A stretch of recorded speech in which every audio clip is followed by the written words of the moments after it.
This business belongs to my mother. You stole everything from her. Amanda's voice echoed through my office as she stormed in, her designer heels clicking against the hardwood floor. Behind her, a man in an expensive suit clutched a briefcase, looking every bit the stereotypical corporate lawyer.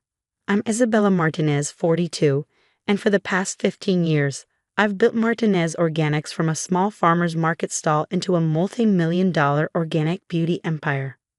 Now, my stepsister was here to try to take it all away. Mrs. Martinez, the lawyer began, placing his briefcase on my desk with practiced authority. We have evidence that the original concept and formulations for your product line were developed by Margaret Wilson, my client's mother. We're here to discuss transferring ownership back to its rightful. I held up my hand, cutting him off. Before you continue, there's something you both need to see.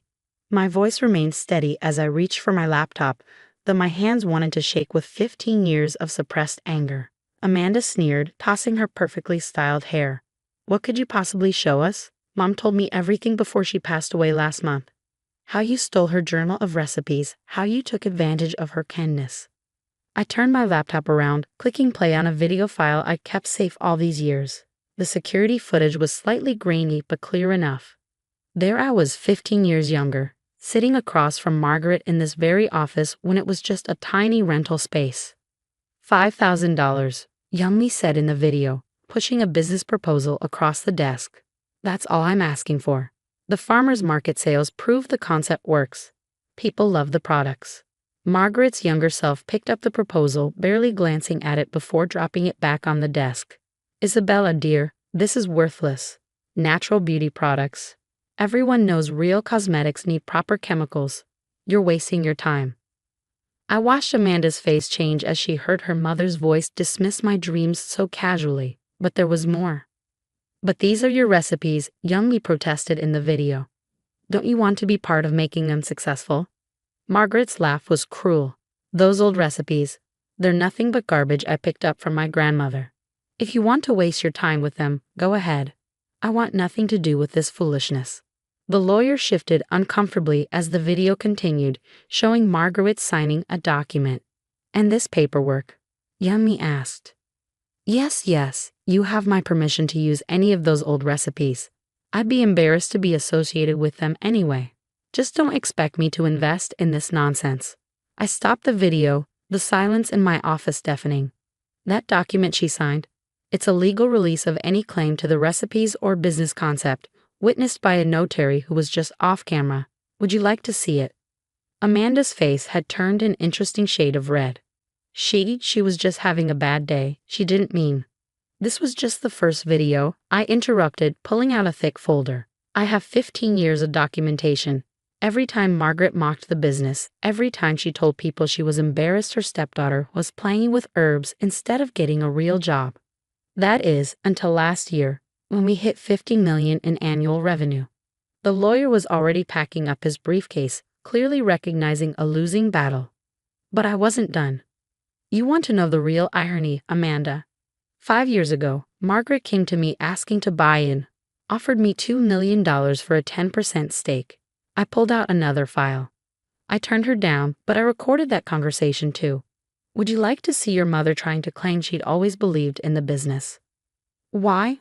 Amanda's voice cracked. Why did you keep all of this?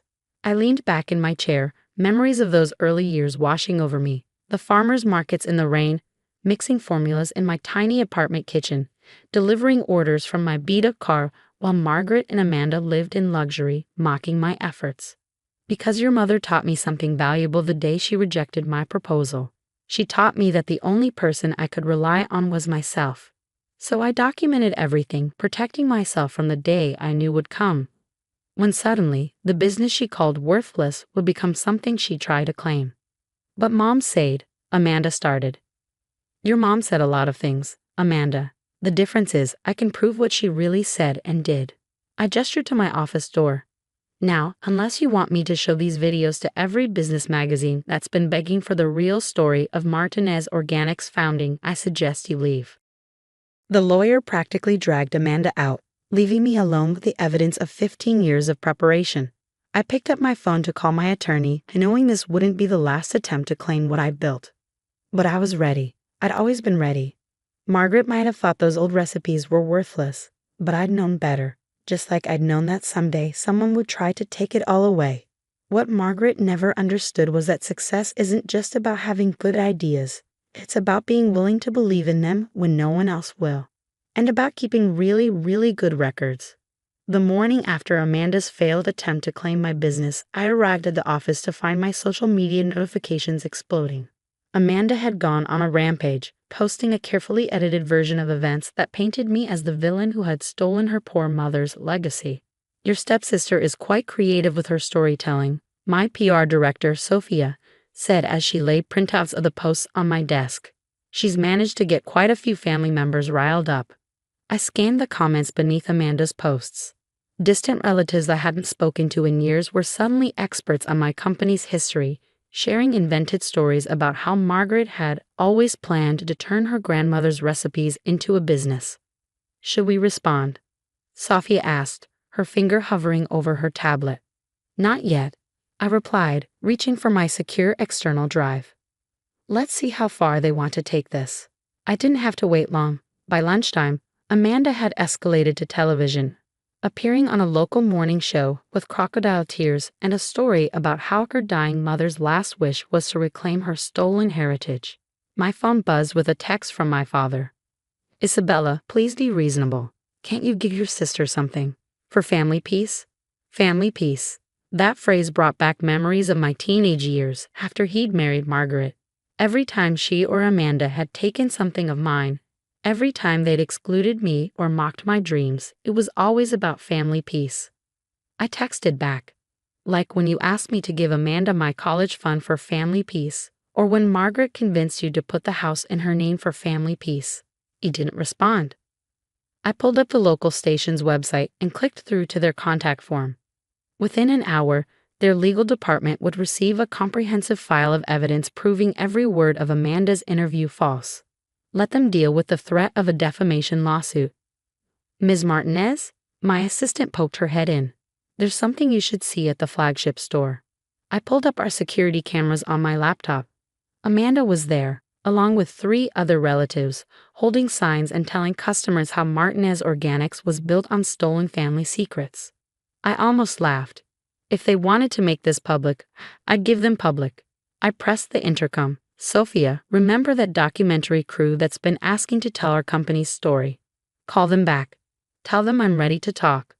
All of it, she asked. All of it. 2 hours later, I sat across from a respected documentary filmmaker, surrounded by cameras. On the table between us lay the evidence of my journey, the original farmer's market permit, my first batch of handwritten formulas, and photos from those early days. Let's start at the beginning, the filmmaker said. Tell us about the first Martinez Organics product. I pulled out an old battered journal. This was my birth mother's. She died when I was 12, but she taught me about natural healing. When my dad married Margaret 3 years later, I was excited because she said she shared that passion. She had her grandmother's recipes, just like I had my mother's. I opened the journal carefully. I asked Margaret to teach me her recipes, to help me combine them with what my mother had taught me. She laughed and said they were worthless. But she let me have them, signed them over legally because she thought I was wasting my time. And the first product? A healing salve combining my mother's Evla formula with Margaret's grandmother's calendula infusion. I refined it, tested it, worked with herbalists to perfect it. Every step documented, every improvement recorded. I smiled, remembering those long nights of experimentation. It's still our bestseller. Your stepsister claims your success is built on her family's heritage.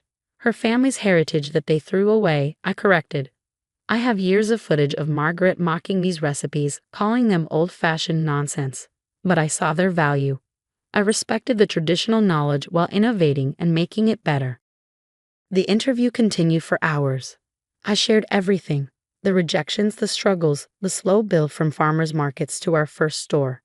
The documentation proving every step was mine, every innovation earned through hard work and dedication. As the crew packed up, my phone buzzed with a text from Amanda. You think you're so clever with your proof and your records. But what about the family? What about Mom's memory? I thought about Margaret's memory, how she tried to buy into my company once it was successful. How she'd suddenly claimed pride in our family business when magazines started calling. How she'd never once apologized for those early years of mockery and doubt. I texted back, "Margaret's memory is preserved perfectly in all those videos I kept. Would you like me to share them publicly? Let everyone see exactly who she really was." The response came quickly. "You wouldn't dare." But she knew I would. Just like I dared to believe in myself when no one else did. Just like I dared to build something from nothing, protecting myself every step of the way. My phone buzzed again, this time with a message from the station's legal department. They were pulling Amanda's interview and issuing a retraction. The evidence I'd sent was concerning. I looked out my office window at the protesters below, still holding their signs about stolen legacies. Soon they'd learn what real legacy meant, not just old recipes in a book, but the courage to believe in them, the determination to prove their worth, and the wisdom to document every step of the journey. Margaret had taught me that last lesson well, though not in the way she'd intended. Sometimes the best teachers are the ones who show you exactly what not to do.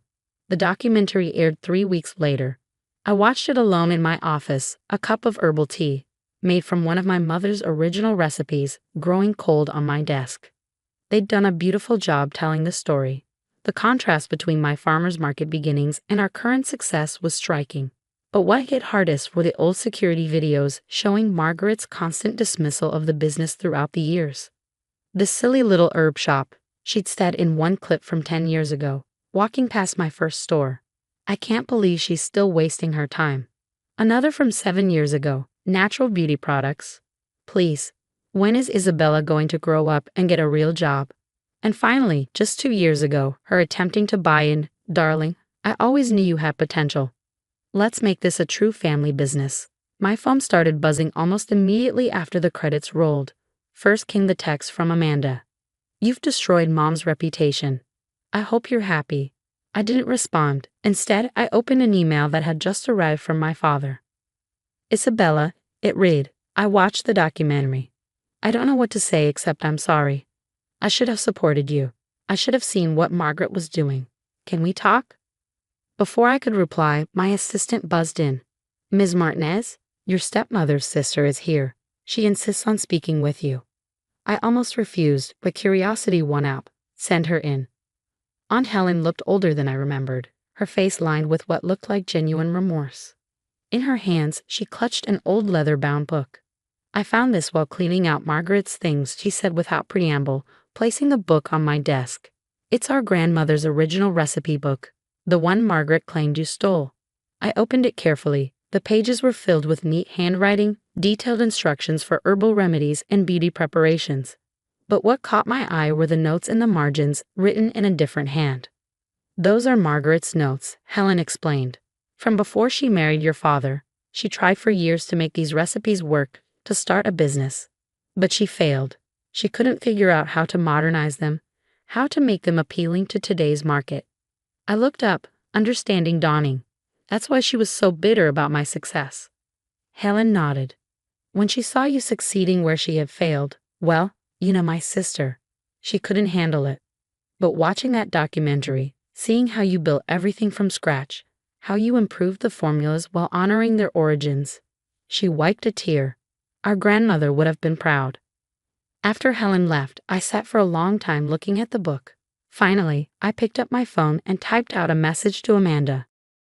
"The flagship store has a beautiful display case in the entrance. I'd like to put your great-grandmother's original recipe book there, with a plaque honoring her contribution to natural beauty traditions.